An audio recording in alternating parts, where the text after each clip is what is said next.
नमस्कार, अपन झारखंड देख रहे हैं आप और मैं हूं आपके साथ विनीता मिश्रा। झारखंड हाई कोर्ट में टेरर फंडिंग मामले से जुड़े मामले पर मुख्य न्यायमूर्ति डॉक्टर रवि रंजन और न्यायमूर्ति सुजीत नारायण की खंडपीठ में सुनवाई हुई। टेरर फंडिंग मामले में आधुनिक पावर कंपनी के एमडी महेश अग्रवाल और ट्रांसपोर्ट्स अमित अग्रवाल और विनीत अग्रवाल को हाईकोर्ट से राहत नहीं मिली है। चीफ जस्टिस रवि रंजन और जस्टिस एस.एन. प्रसाद की खंडपीठ ने दाखिल याचिकाओं को खारिज कर दिया है। पूर्व में बहस पूरी होने के बाद अदालत ने अपना फैसला सुरक्षित रख लिया था। अब इनके पास सुप्रीम कोर्ट में एसएलपी दाखिल करने का विकल्प बचा हुआ है। इन पर उग्रवादी संगठन टीएसपीसी को फंडिंग देने का आरोप लगाया गया है, जबकि बताया जा रहा है कि ये इस मामले में खुद को निर्दोष बता रहे हैं। वहां पर काम करने के लिए उनसे रंगदारी वसूली जाती थी, लेकिन एनआईए ने इस मामले में उन्हें आरोपित बना दिया है। वहीं एनआईए की ओर से कहा गया है कि सभी आरोपितों के खिलाफ पर्याप्त साक्ष्य मौजूद हैं और कोर्ट ने इन मामलों में जो संज्ञान लिया है वो भी बिल्कुल सही है।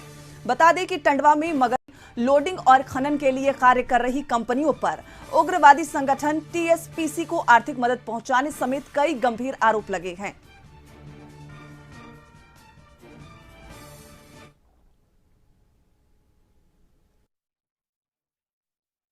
टेरर फंडिंग मामले से जुड़े अमित अग्रवाल, विनीत अग्रवाल एवं महेश अग्रवाल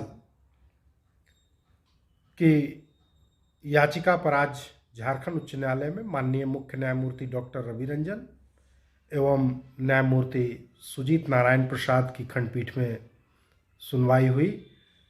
माननीय खंडपीठ ने सभी पक्षों को सुनने के उपरांत इन्हें किन्हीं भी प्रकार का राहत देने से इनकार करते हुए मामले को खारिज कर दिया है और सभी अंतरिम राहत जो उन्हें मिली हुई थी उसे भी समाप्त कर दिया। तो झारखंड हाईकोर्ट ने टेरर फंडिंग मामले से जुड़े आरोपियों को, जो अग्रवाल बंधु हैं, उन्हें राहत नहीं दी है, उनकी याचिका को खारिज कर दिया है। हमारे संवाददाता रुचि हमारे साथ जुड़ी हुई है। रुचि, क्या है पूरा ये मामला जिसे झारखंड हाईकोर्ट ने याचिकाओं को खारिज किया है? जी विनीता, अग्रवाल बंधु की अंतरिम राहत जो है वो खत्म कर दी गई है। तो कह सकते हैं कि एनआईए जो है अब पूरी तरह स्वतंत्र है और इनकी मुश्किलें कह सकते हैं कि बढ़ा दी हैं।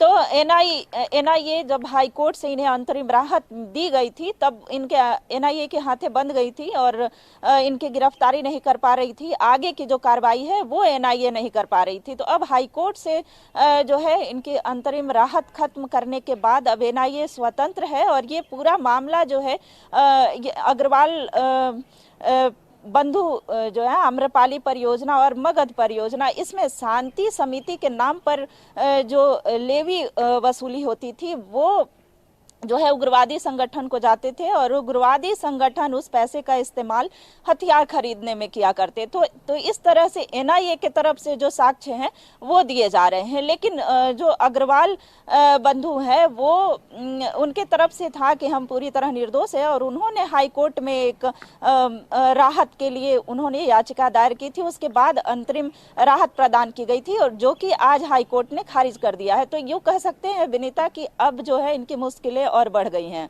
रुचि, जिस तरीके से एनआईए की तरफ से साक्ष्य उपलब्ध कराए गए कोर्ट में और कोर्ट ने उसे सही मानते हुए याचिकाओं को खारिज किया है, तो क्या लगता है अग्रवाल बंधुओं के लिए कितनी मुश्किल बढ़ने वाली है? स्वाभाविक बात है विनीता कि अग्रवाल बंधुओं के लिए बड़ी मुश्किलें हैं, क्योंकि एनआईए अब कार्रवाई करने के लिए स्वतंत्र है और एनआईए के पास साक्ष्य मौजूद हैं। तो उसके बाद कह सकते हैं कि इनकी गिरफ्तारी तक हो सकती है और अब और आगे क्या कुछ कार्रवाई होगी अब देखना होगा विनीता। जी बिल्कुल, तो देखना होगा क्या कुछ कार्रवाई होती है। फिलहाल तमाम जानकारी के लिए बहुत बहुत धन्यवाद आपका। तो झारखंड उच्च न्यायालय ने अग्रवाल बंधुओं की याचिकाओं को खारिज किया है। कोर्ट ने अग्रवाल बंधुओं को जो राहत मिलने की उम्मीद जताई जा रही थी उसे खारिज किया है। एनआईए की तरफ से जो साक्ष्य कोर्ट में उपलब्ध कराए गए हैं, उस साक्ष्य के आधार पर कोर्ट ने याचिकाओं को खारिज किया है। तो हाईकोर्ट की तरफ से अग्रवाल बंधुओं को राहत मिलती हुई नजर नहीं आ रही। उनकी याचिकाओं को कोर्ट ने खारिज कर दिया है।